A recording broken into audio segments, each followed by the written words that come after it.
This is chapter 51 of the Tanya. If you've been with us or if you're joining us, this is one of the most profound Kabbalistic texts that's come down in the tradition, and also, as I say often, one of the most useful ones. We've gone through and learned how to meditate. We've learned different tools of meditation, different tools of how to manage, how to bring that energy into our lives, and many aspects of the soul, aspects about divinity. This is the very last section of the whole Tanya. So I want to kind of start us off by explaining where we are and what it is that our guide, the Alter Rebbe, that our guide is, what's still bothering him, the one thing he wants to explain to us. Because as we said, learning a text like this, it's not like learning a geography book, it's not like learning a math book. A geography book, the teacher puts the information in the book, and then I get the information from the book. And I might appreciate the author or the teacher, but it's their book. When a great tzaddik, when a great master of Kabbalah writes a book like this, and the Alter Rebbe specifically said, that is his soul, that is his essence. Right? Your and my essence, perhaps, is a little more connected to my physicality, and you're looking at my physical body and you're meeting me. When you meet a tzaddik, their physical body, that's not their real identity. Their identity is what? It's what they teach, it's their Torah. And so the Alter Rebbe said, when you learn this book, you're having a private audience with me, I'm giving you advice.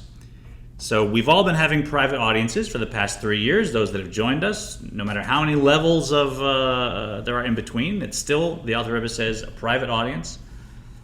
But there's still one thing bothering the Alter Rebbe, and he says, now that you're on this path, now that you understand what I've taught, there's still one thing I need to explain. So where are we? The whole Tanya that we've learned, this whole section of the Tanya, is divided into two major sections. The first, and it's all on YouTube, you can review everything. The first is chapters 1 to 34 on Ki karov elecha hadavar me'od b'ficha levav kol asato, teaching how it can be very close in my heart, in my mouth and in my heart to do it. Everything that's contained in the Torah, everything that Moshe was describing in Deuteronomy, everything in the Ten Commandments, all of the emotional commands and the physical commands, each one of us has the capacity to function at the very peak level, which means in thought, speech, and action, always loving another person, never saying anything negative, never allowing a negative thought to remain in my mind, giving tzedakah, helping another person, always thinking, saying, and doing exactly the optimal thing. Right? That is very close. And in that section, we explained essentially how to do that, or how to be a Beinoni, which although has taken on mythic proportions, Beinoni is almost a tzaddik, the Alter Rebbe says clearly, you and I, and everyone here, can be a Beinoni right now. Then chapter 2, section 2 rather, now that the Alter Rebbe explained to us how we can become a Beinoni and be very easily, it'll be very accessible to us to do and say and think all the appropriate things. The second half, now the Alter Rebbe says, now that you know how to do it, and perhaps you're functioning on this level, your mind is controlling your heart, you're being a Beinoni, you're not letting a negative thought stay in your mind. Now I want to sit back and explain why. Because if you spend your whole life forcing yourself to have perfect behavior, and your mind's controlling your heart, and thought, speech, and action are all optimal, and maybe you're even meditating on the things we said, and you're slowly getting yourself to be closer to a tzaddik on the inside in your soul, still, you need to know what's at stake here. What's going on? Why is it important? Otherwise, how are you going to be motivated? So chapters 35 to the end, to 53, we go into why. And 35 to 40, we explored the idea that the whole purpose of creation, the whole reason for the physical world, the spiritual worlds which we've described, is to create a dira b'tachtonim, a home not in the higher worlds, not in the heavens, not with the angels, but right here, right? In your car driving to work, in your morning conversation, in how you put yourself to sleep, in where you invest your money, all the physical aspects, the lowest aspect of your being, the lowest aspect of creation, that's where God wanted a home. And that's why the universe was created. Not for the sake of the heavens, but for the sake of everything happening right here now, especially the rough stuff, when you're triggered, when it looks messy and ugly, right? That's where God wants a home. And then chapters 41 to 50, we learned the what, so to speak. We learned how to meditate. We learned how to try and change my inner emotional landscape. But what those emotions are, what I should meditate on to inspire those emotions, that was left quite basic, right? The meditation system we learned was simply meditate on a divine concept that will create divine soul emotions, and that will elevate everything around you, creating a home for God.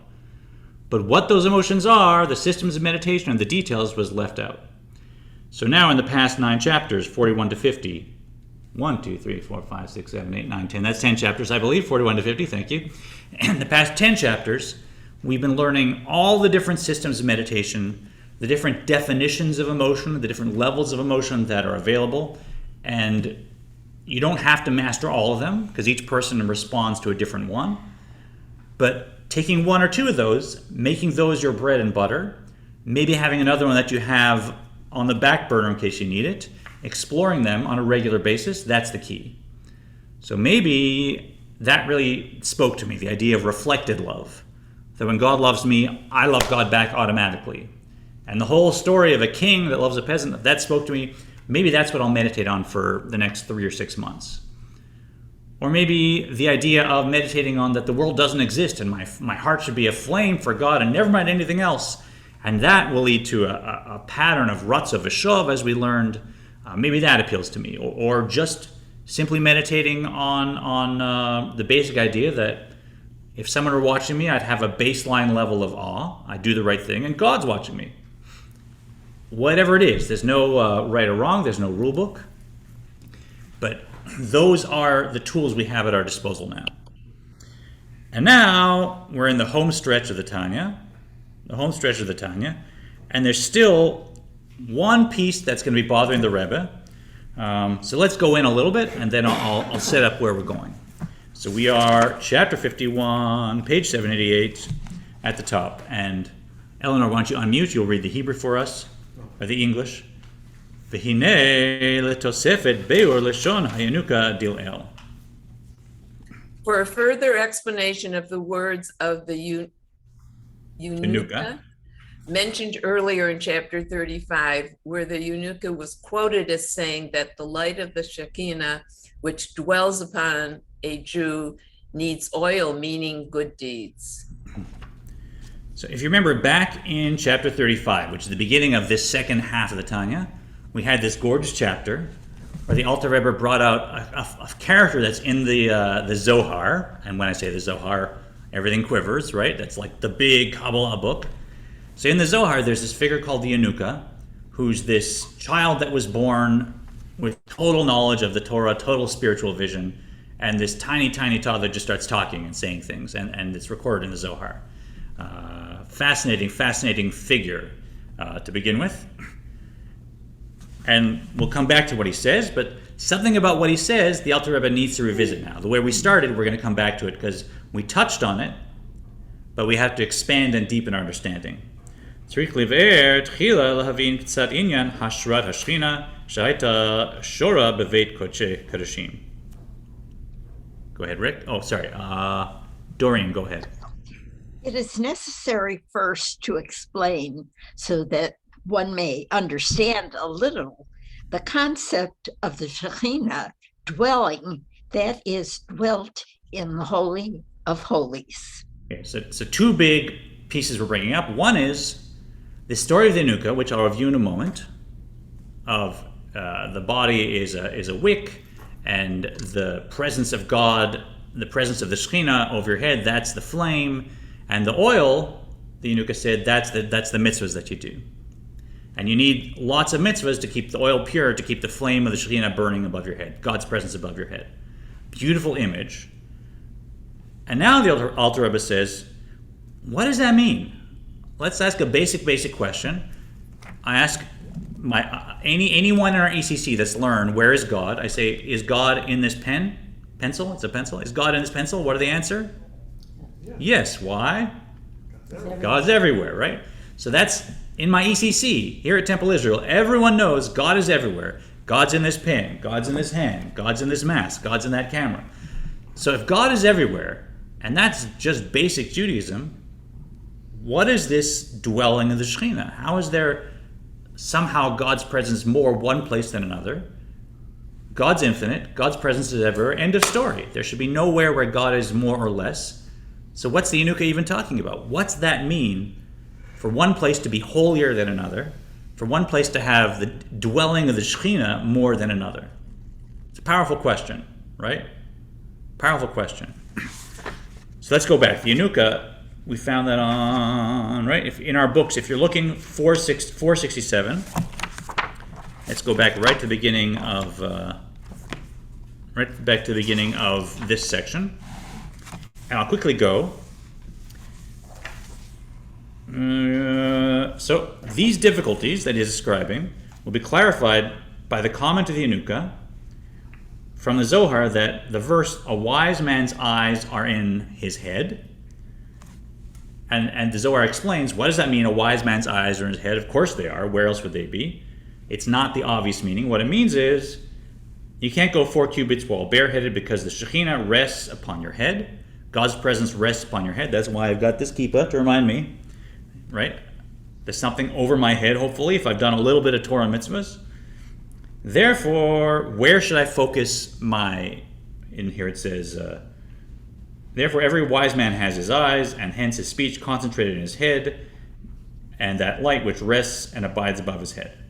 So where are my eyes? In other words, where's my focus? Where is consciousness most focused on?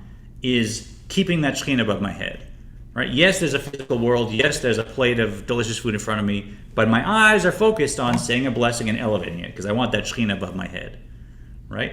Yes, I'm in traffic. Yes, my physical eyes are looking at the traffic. Yes, my physical ears are hearing someone honk at me and yell at me in the traffic, perhaps. But where are my eyes, my intention focused? Above my head. Angry person, apparently I'm supposed to help them by remaining calm and smiling, or just being non-reactive. So a wise man's eyes, a wise person's eyes, are in their head, meaning we're always focusing on what's the higher level understanding of the situation. How can I keep the Shekhinah burning above my head? That makes sense for anyone who wasn't there with us in chapter 35. And then this whole image is described that we'll go back into. Because our body is a wick that retains a flame and the light is kindled above it. And then the Yanukah went into the idea of oil and this image of a lamp. Let's not go into it back in chapter 35. But a lamp is a metaphor for us, right? The soul of man, the soul of man is the flame of God, the lamp of God. And a lamp has a wick, which is our body. A lamp has a flame, which is the presence of the Shekhinah. And a lamp has oil, which the Yanukah said in 35 was Torah and mitzvahs. But there's one problem with this metaphor. Because, Noreen, what is oil often referred to in the Torah? Oil is...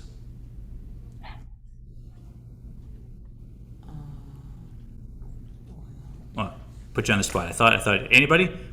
What's oil compared to most of the time? Oil. Compared to? Chokhmah.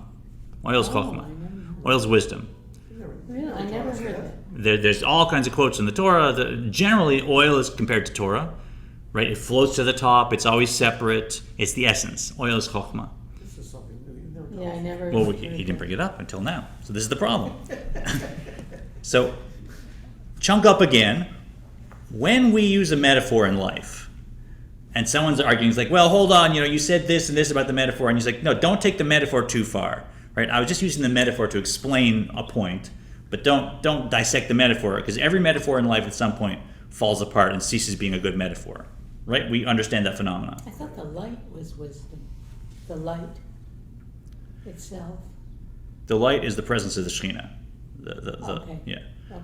And there's a... So this portion this week is Bahal. I know, B'halachah, we'll get there, absolutely, very good, yeah. So when we have a metaphor in life, I'm saying, no, think of it like an ice cream cone, and you got your cone, you got your ice cream, and you need the cone to hold it, and then they say, well, hold on, what about the bubble gum and the ice cream? And I was like, no, don't go into every detail of my mashal, I just thought it up to explain something. That's life. When the Torah uses a metaphor, it's not something that we thought up to try and explain life. It actually is the source of what that metaphor is. Right? So a mashal that comes from the Torah, when the Torah says that a human is the lamp of God, now every detail has to be exactly correct. Why? Because that is the source of the structure of our soul. It's not that we happen to find a nice thing to compare and say, I can use a lamp to explain the soul. The Torah is actually saying, that a lamp is the metaphor for how your soul was created. So every detail of the lamp has to fit exactly. You can't get to a point where you say, well, now the mashal breaks down, because it's a mashal from the Torah, and that is the blueprint by which the universe was created in Kabbalah. So the Alter Rebbe is not comfortable with the Anuka in the Zohar saying, what is oil? Oil is Torah mitzvahs. But then most other places in the Torah, what is oil? Oil is Chochmah. So that's the technical question that we need to understand, and that's we're going to go deeper into it through the next 3 chapters. Second point, that's the first point, the Anuka, right? And if you want to go back to chapter 35 and read, and also the videos are online, feel free, that'll illuminate it more. Second point, this idea of that the Shekhinah dwells more one place than another. And although we're talking about it here in terms of a place physically, right? The Holy of Holies in the temple or the tabernacle, that was the place where the Shekhinah dwelt, as openly as possible in plain sight. That was the holiest physical place in the world.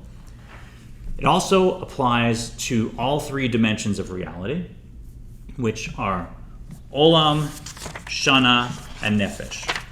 Olam meaning world, which is what we're discussing. Right? A place might have holiness. There's also Shana, time. There's also Nefesh, soul. Right? I'm getting some furrowed eyebrows here. I don't understand any of this so far. If it's gone above my head so far. My preamble was a... Is anybody else with me? I mean, I don't know. Okay, so I lost someone. I lost 2 people. So the first idea is we're going back to this idea of the Anuka with the lamp. Now the second idea we're talking about now is how can holiness be one place more than another? I understand. That's all. Okay, everything else was icing. Some of this is just to satisfy me, I guess. Okay. So this class is 80% for Smolash and 20%. The Anuka is the lamp. Oh, the Anuka is the boy who was in the Zohar. Lamp is a nair like on Hanukkah. Okay. Yeah. So the Anuka was just the person that brought this up. Okay. That's not core to the discussion. That's just where it came from. Okay. So understanding this idea that holiness can be one place more than another, here, this is a little bit tricky for Western people because we tend to see all of space and all of time, and even in some ways consciousness, nefesh, as being a uniform reality without structure, right? So olam, world, space, nefesh, soul, and zman, or shana, time, year, time. Especially if we look at time, in the West, we look at time as being just a plain neutral phenomenon that in fact extends to the infinite both ways, because we can't imagine it starting, we can't imagine it ending, so we assume that it has no start, no end, which is not correct by Kabbalah, right? But just because you can't imagine something ending or starting doesn't mean it doesn't have an end to start. You also can't imagine something being infinite, so that's also a problem. So the fact that we can't conceive of time, that we know, but there's no reason to assume that it doesn't have a start and an end, that it wasn't created and has a definite amount of it that was created. That's what Kabbalah says. But even beyond that, we still see time as it's just a flow. Time is passing, and a second everywhere is a second everywhere, even though even quantum physics says it's not the case, but we still perceive it that way in the West. Right? Something traveling at the speed of light in the opposite direction, time is very different for them than me, right? Time and space are one continuum. So, we're still flat earthers when it comes to time, even by science. But I'm not going there. This is not a quantum class. I don't know quantum at all. But we think a scientist might say, okay, all that a day is, we just happen to be living on this one little spinning rock, and it rotates every X amount of time. Therefore, we're exposed to the sun and not, and then it's a little eccentricity of our planet that people call that a day, but it's only there in the universe that is called a day, no other planet, and it's completely meaningless, right? In the entire other universe, there's no such thing as a 24-hour day. Time is just a flow, and there's no difference between if the sun has risen on this little rock on a corner of a galaxy in this minute speck of reality. That changes nothing, right? Time is just time. It's only to human beings in our little tiny picture, our little tiny scrap of the universe that the sun has risen and that it makes any difference, right? Would we all agree that's Western time, right? Time is time. Come to Kabbalah, right? And time has nothing to do with that. Because in Kabbalah, the world was created for, as we said, God to have a home right here with humanity, in your life and my life. And in fact, before God created the world, God thought, they have to have Shabbat. So they have to have a day, so they have to have time. So I'm going to create time. Boom, I'll create this much of it. And if they're going to have Shabbat, time needs to be divided into a structure that's going to be divided by sevens. There's going to be 7 days in a week, because seven's perfection in this creation. Seven's like you've gone through everything when you've done 7. That's why there's 7 days in a week, 7 notes in a scale, right? We just all decided 7 was right all over the world, right? There's 7 days in a week because 7 means you've gone through everything in this, right? And then Shabbat, that's going to be what it's all about. That's going to elevate everything. So in Kabbalah, time is not just connected to the flow of days and the flow of months and the flow of years and where the moon is and where the sun is. That actually is the source of time. That's the source of time. And time itself has a structure. And to get back to our point, within that structure, certain points of time are more holy and less holy. More holy and less holy, which means there's more presence of the Shekhinah, whatever that means, we haven't explained it yet. Right? So Shabbat is more holy than a weekday. Yom Kippur is more holy than the rest of the year.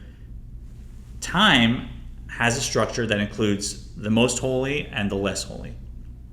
And same thing with Nefesh, right? Again, in the West, we think every person is exactly the same. You look inside the same experience. Whether you believe there's a soul or not, even the souls, we think a soul is all equal. Kabbalah says, no, it's a structure, just like every other living organism, it's a structure. And you have souls that are higher and lower. And so what happens, the holiest thing that can happen was, in the holiest place, which is the Holy of Holies, at the holiest time, which was afternoon of Yom Kippur, and then the holiest person, who was the high priest, all three came together, and that was the holiest point of reality in terms of time, space, and consciousness. And that was it. That was, as we'll learn, that had to do with how the rest of reality received its revelation of godliness in life. But we'll go to that in a second. Kabbalah says that there is a structure to time, that there are holy times and not so holy. Mundane, yeah. How does a tzaddik handle that? Aren't they holy all the time? Yeah, so tzaddik has a certain level of holiness in the dimension of nefesh, but a tzaddik also is walking around working perhaps on a Tuesday, right? So for the tzaddik is also going through the structure of time like we are. But in terms of nefesh, they're never going to have a counterproductive thought or feeling because they're a tzaddik. So on the level of nefesh, they're a locus of holiness. But in terms of time, now they're still having the same journey as you and I. Also, Kabbalah has a structure to time, but everybody has a structure to time. Meaning? I mean, even the mundane world has a structure to time. Yeah, but that structure is more just how I am organizing time and managing it, right? You ask a highly Western-thinking, materialistic person why it is that Saturday and Sunday are the weekend, right? They might say, it doesn't matter. We could switch the weekend to Wednesday, Thursday. I just need 2 days to rest, that's all, right? There's nothing intrinsic about Saturday and Sunday, right? A Christian person might say, well, Sunday is the Sabbath. A Jew might say Saturday is the Sabbath. A Muslim might say Friday is the Sabbath, right? But just a Western materialist perspective, which, Okay. right, they'd say it doesn't matter. I mean, it'd be complicated. We don't really want to go through it. There's no reason because each day is the same as the other, right? Sun rises, sun goes down. We just assigned it for organizational purposes that's the weekend, right? Would you agree? Yeah, that's correct. Yeah. So that's what I mean. In the West, time is just a continuum, an even continuum, and we organize it based on our own human-centered needs. Right. And in Kabbalah, time is a structure, and the universe is flowing out of that. And the way our soul connects to time is very different because the quality of each time is different. Okay. With that in mind, let's now go in and talk about, in space, in time, and in consciousness, what is it that we're talking about when we say the Shekhinah is dwelling more, there's more holiness? Because like we said, this is a powerful question that we're exploring. God's everywhere. God's everywhere. So what do we mean? What do we mean there's more holiness at this time, on this day, in this person's soul, at this spot? God's everywhere. Let's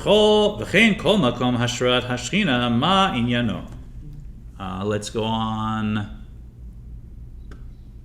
Susan, do you want to read for us? Or Paul, why don't you go ahead, unmute, and go ahead. I don't have my book. Oh, Susan. I don't have the chapter. Sorry. Okay. No worries. Paula, you go ahead. And you want to unmute. Doesn't want to work. There you go. Okay, where? We are 788, right in the middle, and likewise. And likewise, any other place where the Shekinah dwells. What does this concept mean?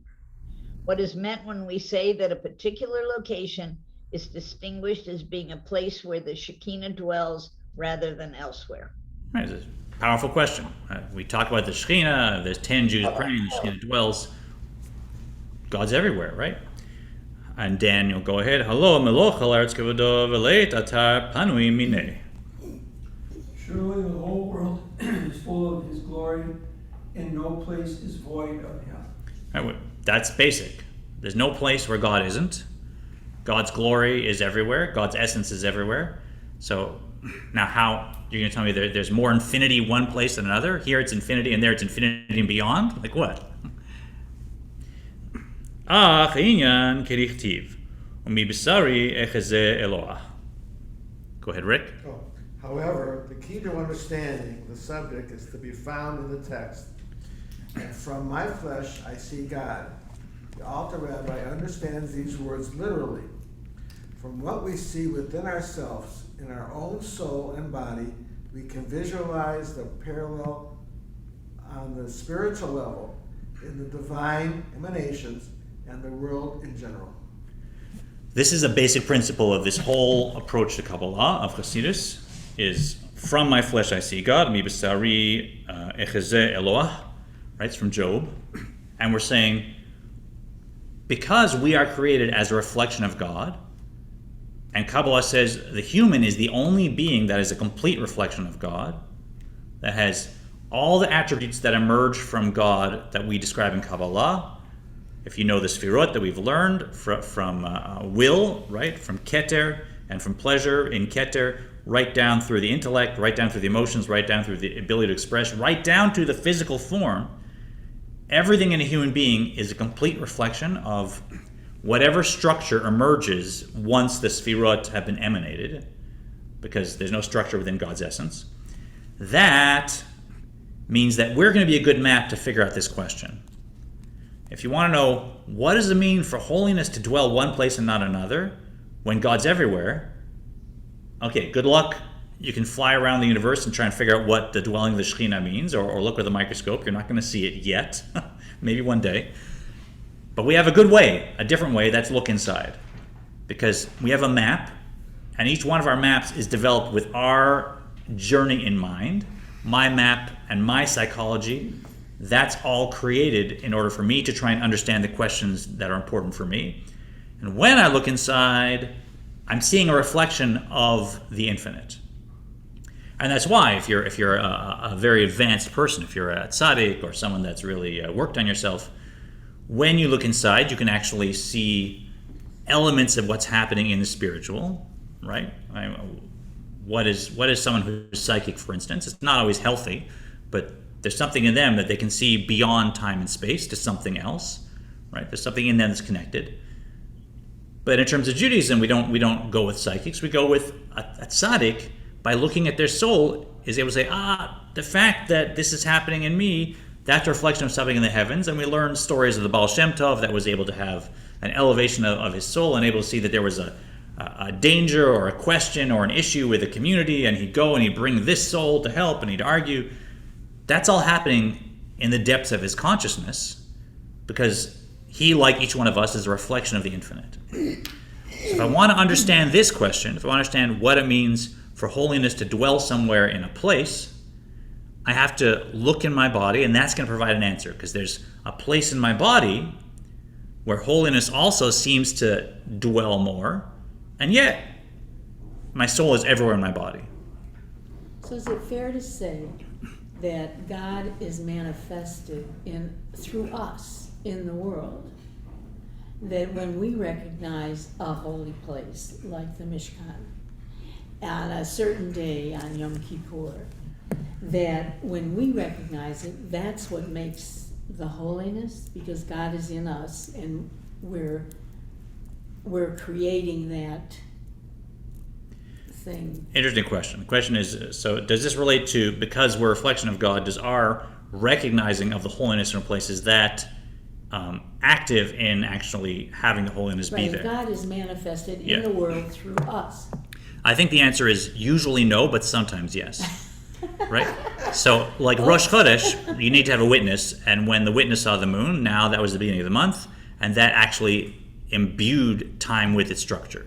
So there's some things like Rosh Chodesh that need a witness. When a person, yeah, it manifested its or a marriage, person. right? You need witnesses for a marriage, right? So like part of the holiness comes from the witnesses, and if the witnesses aren't there, the holiness of the marriage doesn't happen, right? So there are situations where us acknowledging something does actually trigger the dwelling of the Shekhinah. But when it comes, triggers it, but it's manifested through our recognizing. Okay, manifested through recognizing, good. But in general, the answer is still no. Shabbat is holy before there were people. Right? Shabbat was holy in God's mind before there was a planet. Right? Before there was a sun and an earth turning physically, Shabbat was holy, and it's not holy because we recognize it. We become holier by recognizing it. We make the world holier by observing it and being witness to it. But in time, that was there when time was created. That was part of the DNA of time, and that's not an aspect of because God's a reflection, we're a reflection of God. When we recognize Shabbat, that makes Shabbat holy. That's actually backwards.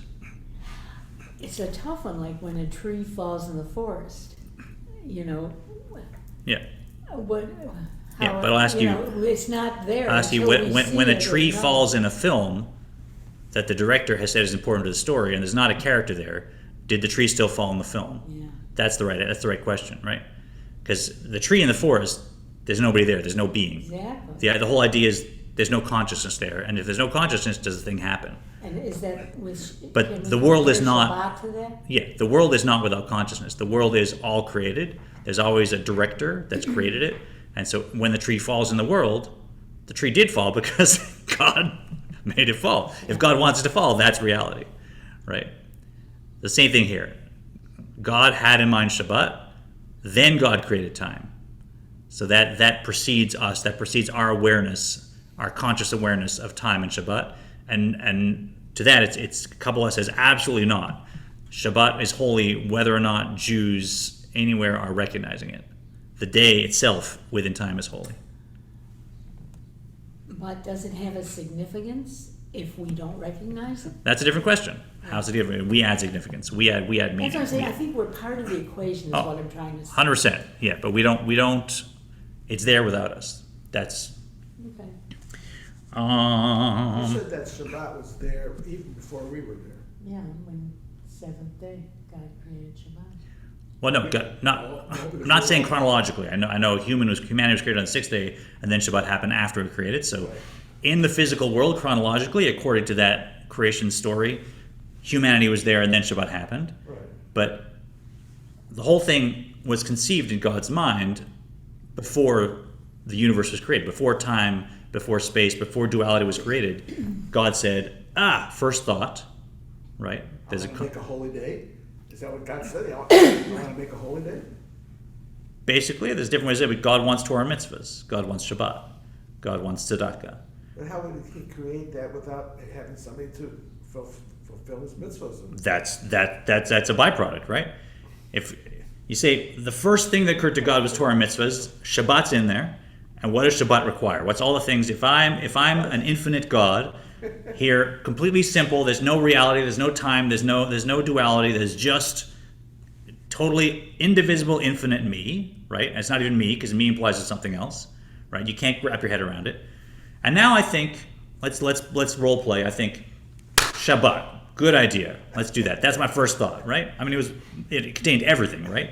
But Shabbat. So now to make Shabbat, there's nothing yet. So what do I need? What's the first thing? We need us. You need a person to observe Shabbat, but how do they observe Shabbat? By following the mitzvot of Shabbat. In infinity, there's no Shabbat, right? Right. So to observe Shabbat. Now, before there's no world, I can't have Shabbat observed. You need a world. You need a world. Okay, so good, fine. If I want Shabbat, I have to make a world. So the world is following, it's after Shabbat. And in the world, what has to happen?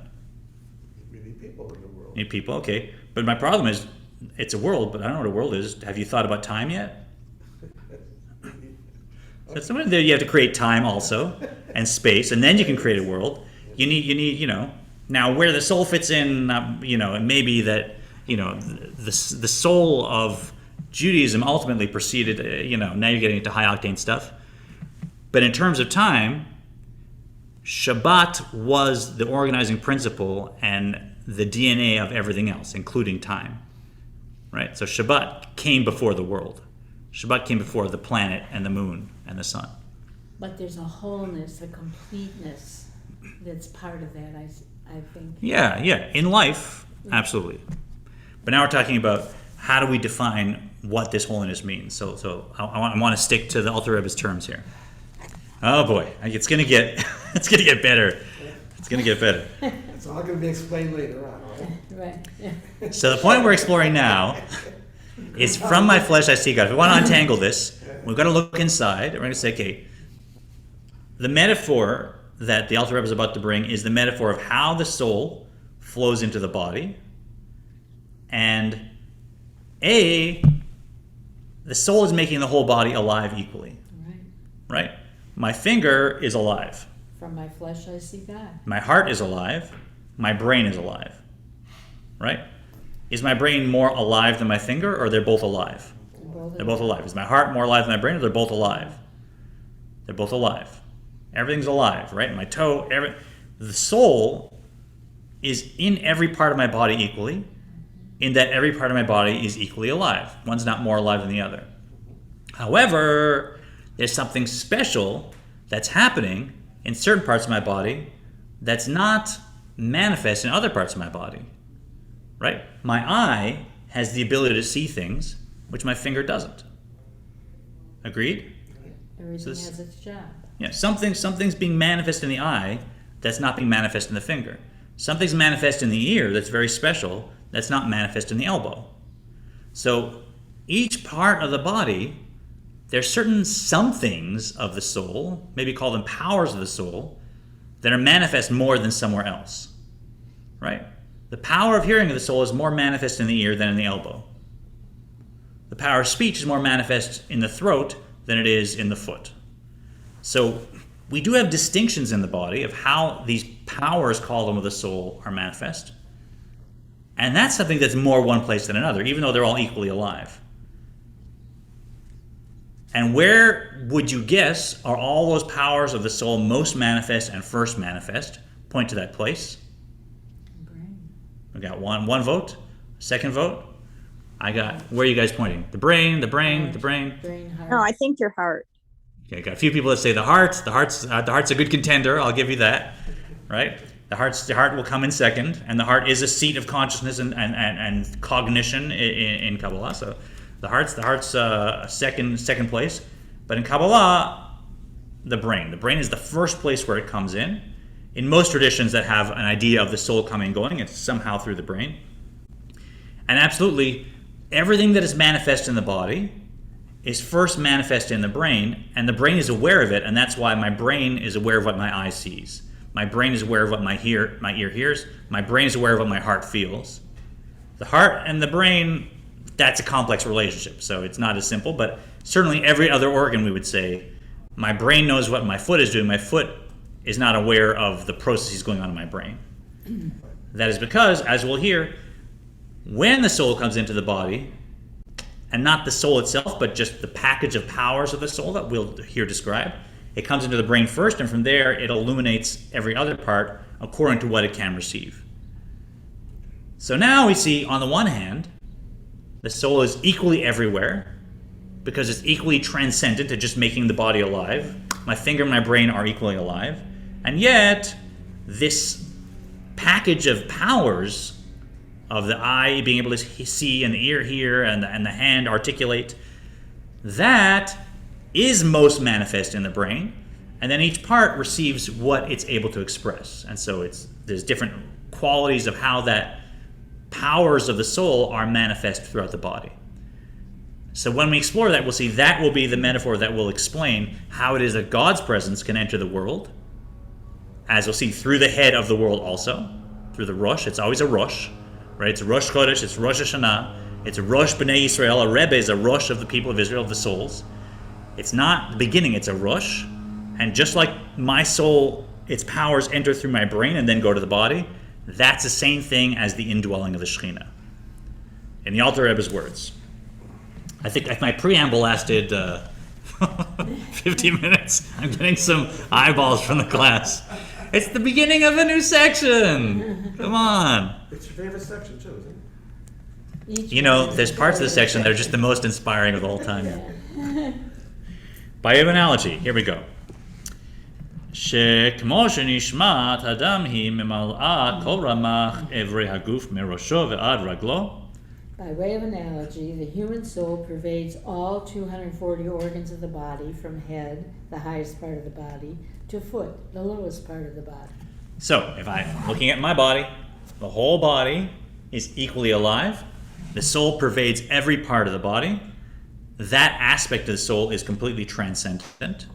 It's everywhere the same, making it alive, and yet it's transcendent to everywhere. I can't say, oh, my soul is here, right? It's a transcendent relationship that it has. And that's everywhere. And there's an idea of 240 organs. There's 613 total parts of the body because they correspond to the mitzvahs. We don't have to go deep into it. We looked at it in the past. Nevertheless, v'yaf al pichen ikar mishkana v'hashrata hi b'mocho u'mehamoach mitpashetet l'chol ha'evarim. Let's go back. Eleanor, if you'll unmute and start up again. We're 789, nevertheless. Nevertheless, the soul's principal abode in the revealed form and dwelling place in an all-encompassing, non-revealed form is in one's brain. And from the brain, the soul is diffused throughout all the organs. All right, so let's not define the soul just yet. We're going to get into it, but that's the human experience. I want to look into my flesh to see what's going on, to see how holiness can be one place more than another, and yet God's everywhere. Oh, same thing I'm noticing in my body. The soul is everywhere, everything's alive, and yet there's something special in my brain where my brain is conscious of every aspect of every other part of the body, and Kabbalah says the packet of powers that emerges from the soul that we'll describe, it hits the brain first, and from there it flows, and the brain is sending the heart its power of all the things that the heart does. The brain is sending the eye its power of vision. The brain is sending my tongue its power of speech. Make sense? וכל עבר מקבל ממנה חיות וכוח הראוי לא לפי מזגו ותכונתו. Moreover, each organ receives from it the soul in a different form of life source and functional power appropriate to it according to its organic composition and character. Right, so you have the eye has the ability to see. if the brain were to malfunction and send that ability to the nose, well, actually, there is something where the senses do blend. So I'm not going to speak psychologically, but if it tried to send the power of sight to my toe, that'd be trouble, right? Although I guess when you're reading Braille, it gets complicated in there. But in general, and just a sort of normal, what we think of as a fully functioning organic person, right? The brain is sending the power of sight to the eye and the power of hearing to the ear, etc. העין לראות והאוזן לשמוע והפה לדבר והרגליים להלוך. Let's go with Paula, if you would.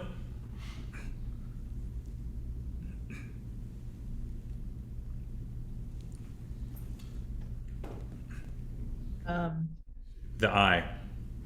Moreover, that, No, the eye on page 790. oh, and see, I'm always a little behind, sorry. The eye receives from the soul a life force and ability to see.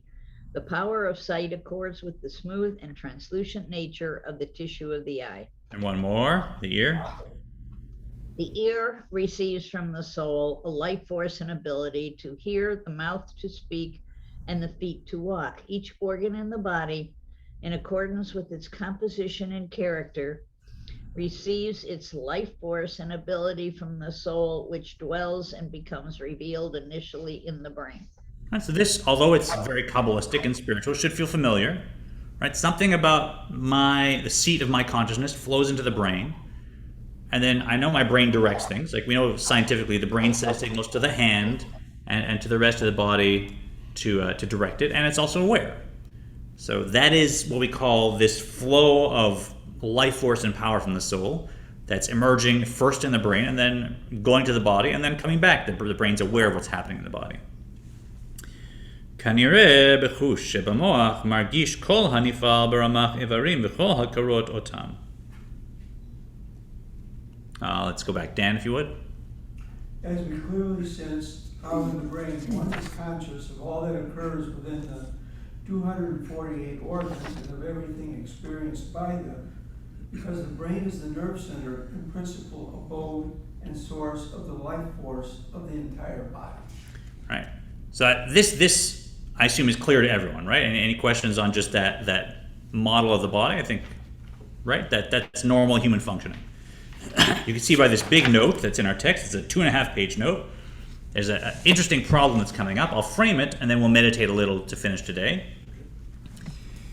This discussion raises a question about the soul. That's a very old discussion, and that is the soul we see as essential and undefined. Right? The soul is the soul. The soul is not structural. It doesn't have arms and legs, just like God doesn't have arms and legs. And yet, all these powers are emerging from the soul and flowing to the body. So what does that mean? Within the soul, is the soul divided up into all these powers? The power of sight is somehow an aspect of the soul, a component of the soul, and then when it hits the body now, that power of sight is directed to the eye. Or is the soul just plain uncompounded life force?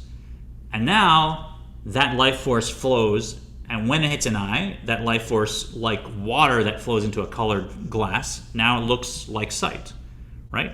I have a sight-colored glass or a hearing-colored glass. I pour plain water in it, and now it looks like sight and hearing, not because the soul had that power within it, but because that's just the vessel that's flowing into, right?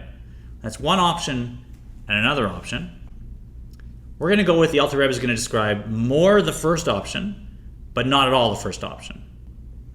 Because the soul is completely simple, undefined. Right? What does that mean? When we say it's pashut, when we say the soul is simple, that means the soul has no complexity, has no components, is nothing you can divide, and has no definition. So the soul also has, like God, has this perfect oneness where you can't say a soul has chokhmah, a soul has intellect, and a soul has emotions. In its essence, right? In the etzim, in the essence of the soul,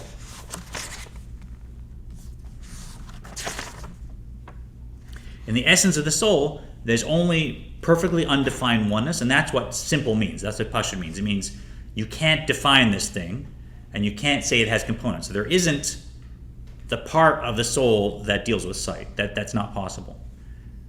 At the same time, it's not true that the soul is just like water that when poured to the body, now the body just uses it, right? Because the problem that the Rebbe says in this big note is, well, when the brain gets sight back, it understands that it's sight. It recognizes that it's different. If the soul didn't have any capacity to differentiate between sight and hearing, then all the information coming back to the brain would just be the same thing again. And yet, the brain's very well aware that sight is different than hearing. So the model the Alter Rebbe describes, which is what Chassidus and Kabbalah puts forward, or Chabad Chassidus, is that no, the soul is completely simple and plain. You can't say that there are components of the soul that correspond to sight and hearing, but all those powers do exist in potential. So they're not really there, but they have the potential to be there within the essence of the soul. So the soul is still just plain uncompounded oneness, but the power of sight is hidden within that in potential, not hidden like covered up, hidden like it's not really there. But in potential, it can emerge. So it's there in the sense that it has the potential to emerge, even if it's not there in the soul's essence. Not yet, right? So, we're here. Even for me, it's not something I can really picture. Like, what does it mean for something to not exist but be there in potential? So, if something can emerge from something, that means it has the potential to emerge from it, but it's emerging from something where it isn't. That's what the Alter Rebbe is going to describe as the soul. It's a brain puzzler, but either one, like our rational mind wants to fix on one or the other, and it's not one or the other. Right? Our rational mind can't really map this out, right? But you can map what it isn't. It's not a soul with 613 components that each corresponds to something, and it's not a completely plain soul that doesn't even have the potential to create soul powers. It is a completely uncompounded, undefined oneness that has within it the hidden potential that the soul powers can emerge from it. So they exist there in potential, but they don't exist there in actuality. So could you say... I gotta snort. Could you say then that the oneness of the soul, that power that it has, whatever, the oneness, okay, Yeah. Is received by an organ because of the shape or what the organ is, the way the organ is formed, so that the power and works together. The power goes in and That too. It does what it does because of the way it is. That too. If my eye, God forbid, is damaged, it no longer receives the power of sight. Right. The reason the brain is so extraordinarily complex is because it's receiving all of this at the same time. Right? The power of thought, and the power of sight, and the power of hearing, and the power of locomotion, and the power of digestion, right? And the power of intuition. So it works together. Yeah. So you need the vessel, but I'll leave it with this. The soul has two parts, and we need to understand them. The first is just the essence of the soul, which we call etzem. That is simple, undifferentiated oneness, no definition, right? It's not, you can't say, and that's the part that it's everywhere at once. It's equally transcendent to my brain as my fingernail, or my finger, and it's all alive. Then the second aspect of the soul is called gilui, the revelation, or the manifestation of the soul. When it comes to the etzem, there is no division. When it comes to the gilui of the soul, the revelation of the soul, that's where we get this zip file, this package, that enters the brain. It flows out of the gilui aspect of the soul. And from there, we're going to see how it flows to the rest of the body. And now, you can say, there is more manifestation of that gilui aspect of the soul in the brain than there is in the toe. Right now, just like I'm saying, the Shekhinah is somehow dwelling in the Holy of Holies more than somewhere else, I can say, the gilui, the revelation of the powers that have emerged from my soul, is more manifest in the brain than it is in my elbow. And that's going to answer our question about what does it mean for holiness to be dwelling somewhere. You may bring this up later on, but what happens to the soul that has its two sections after the body dies? That is a long conversation about what happens after the body dies, but the nefesh aspect remains connected to the grave. The other aspects go up and they go through a spiritual process where they're in the lower or higher Gan Eden, right? And they remain spiritual aspects. And this is not the Nefesh B'Ami. This is just the Nefesh Elokit. Okay. Yeah. All right. So this is, as you can see, this is one of my favorite sections of the Tanya. Oh, yeah. I was waiting for you to say that. We're going to finish with a quick meditation, because that is the whole point. We want to create emotions that when we're creating a home for God here, that we're going to elevate all the Torah mitzvahs that we do, everything at Temple Israel, everything out in the community, everything in our families. So it starts with a little going into that consciousness. So just find yourself in a nice seated position. And let us make our breathing nice and deep.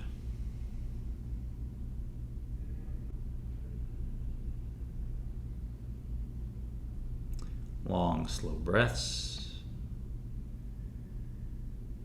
Just scan your mind if there's any concerns or worldly questions niggling at it. Just put those to a different compartment. Now's not the time for that. Say not here, not now for that. Now's the time for connecting with my soul and refreshing my connection with the infinite. Let's open up the 4 stages of breathing. We'll count 4 to breathe in, 4 to keep that air inside, 4 to breathe out through the nostrils if you're comfortable, and 4 to remain empty. Starting with me, and 1, 2, 3, 4. Stay full. 2, 3, 4. Releasing out. 2, 3, 4. Staying empty. 2, 3. Starting again. Breathing in. Stay full. Releasing out.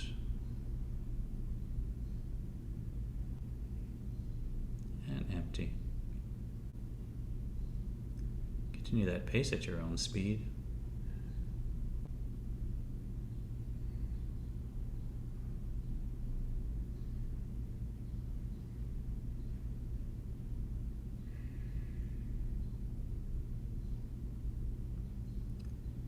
We're going to open up a wisdom gateway, which is the space between the end of the in-breath and the beginning of the out-breath. That empty space between the end of the in-breath and the beginning of the out-breath will be my wisdom gateway. So just let it open as you pass through this cycle.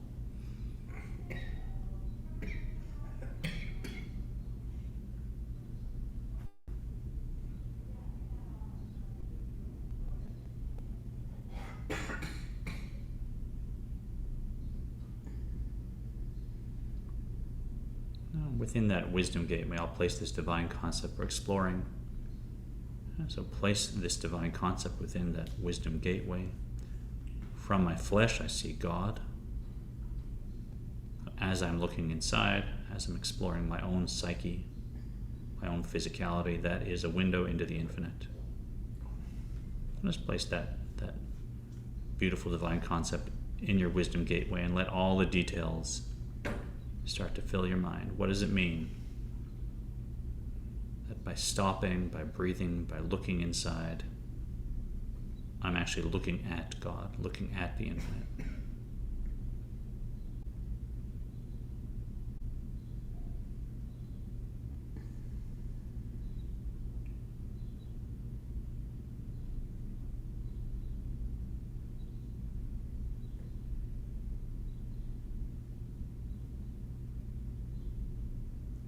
It creates a sense of responsibility for what's going on in my mind. That's a window towards the infinite. I need to tend it carefully. Perhaps it creates a feeling of warmth and love towards the infinite, that I was granted this tool to gaze right through the universe, right to the mind and heart of all. Whatever it is, let those details fill your mind as you continue with this meditation.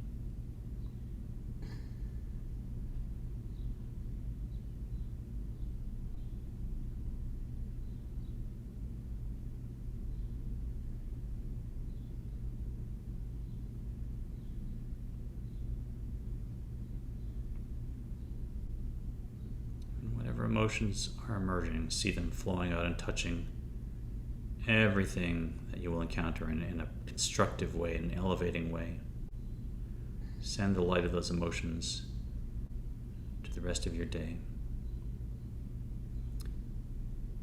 If you're watching this online, feel free to pause your device and continue meditating. If you don't pause your device, who knows what will play next? That might disturb you. But if you're with us in class, our time is up, so let's open our eyes, wiggle our fingers and toes. Welcome back. So I hope you'll join us for the rest of this section. It's the last 3 chapters of the Tanya. We're calling it the flame of your soul. It's really, really a gorgeous section of the Tanya, and the home stretch of several years of very, very beautiful learning we've done. So thanks for joining. We'll see you next time.